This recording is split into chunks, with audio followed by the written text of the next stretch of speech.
Now, have you ever wished that you knew what someone was thinking? So a number of Brits, including Muse lead singer Matt Bellamy, have invested in new mind-reading technology. And if it's successful, we may soon be able to control things like robots and computers with our minds and even communicate telepathically. Imagine being able to know what's going through our minds right now. Oh, what's she waffling on about? I'd rather be going for a walk with my lovely badger.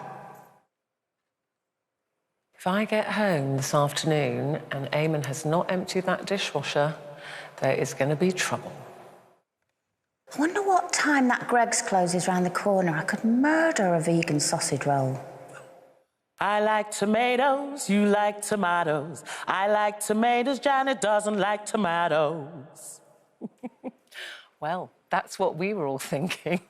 But actually, would you want to know? This was very interesting this morning, because you started off going, oh, that'd be quite interesting, or would it? Do you want people to know? Do you like having your private thoughts? Absolutely not. No. I would hate to know. I'd hate to know what people were thinking, and I would hate people to know what I was thinking half the time. Like right now? Like right now. Yes, I would definitely not like to share that. Yeah, because I don't know. There's some things I don't want to know. And especially in the, I hate to say it, but especially this industry as well, when you have to go, hi, how are you? And inside you're thinking, I don't know who that is. And they can hear that. That would be so embarrassing. But yeah, I don't know. I think it's a dangerous, no, definitely not for me. What was that film with Mel Gibson?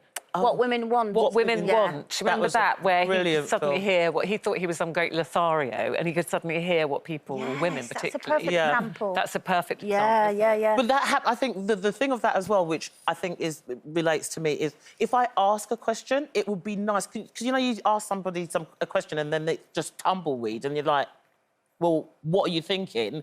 And penny for your thoughts and that sort of thing. I want to know the first response. But I think for me, because my eyes say everything, somebody might say something and then they'll immediately look at me and I know what you're thinking, I know what you think. And it's really quite dangerous. Could be useful, though, sometimes, couldn't it? Yeah, No.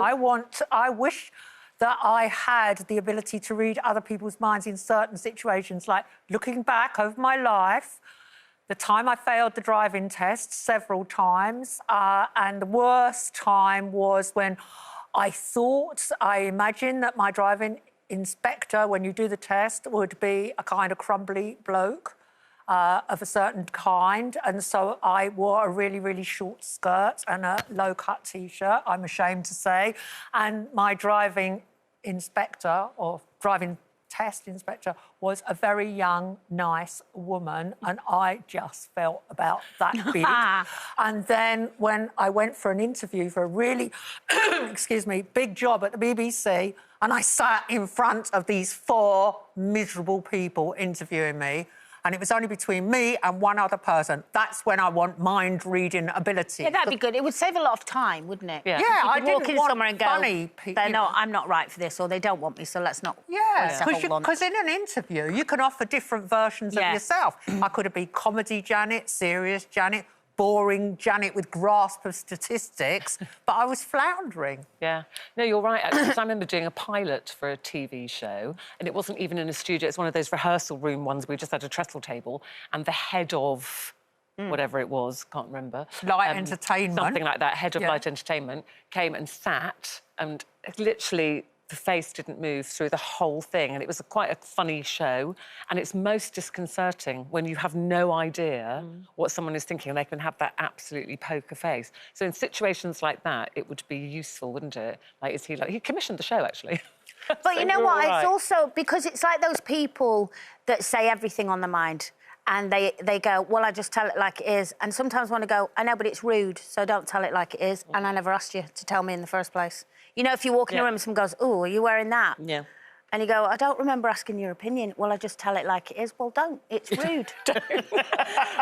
We asked you at home what you thought. Would you want to read other people's minds? 40% said yes, 60% no. And Matt said it's a very dangerous concept, I think. There could be things that people think about you that could very easily upset you or have the potential to ruin friendships. Yeah, because there are times when you're smiling, aren't you? I think they really wouldn't want to know what I think at the moment. Generally, it's to do with sex. Well, Jo, that's your mind. Did you hear what she said? Generally to do with sex? No, Coleen? Is that what you're thinking right now? No. No, nor me. Julian said, I think it would be fascinating, but only if I had an on-off button. Yeah, that would be good. Oh, we Just need little that for lots of things. We need that for lots of on-off things. buttons, don't we?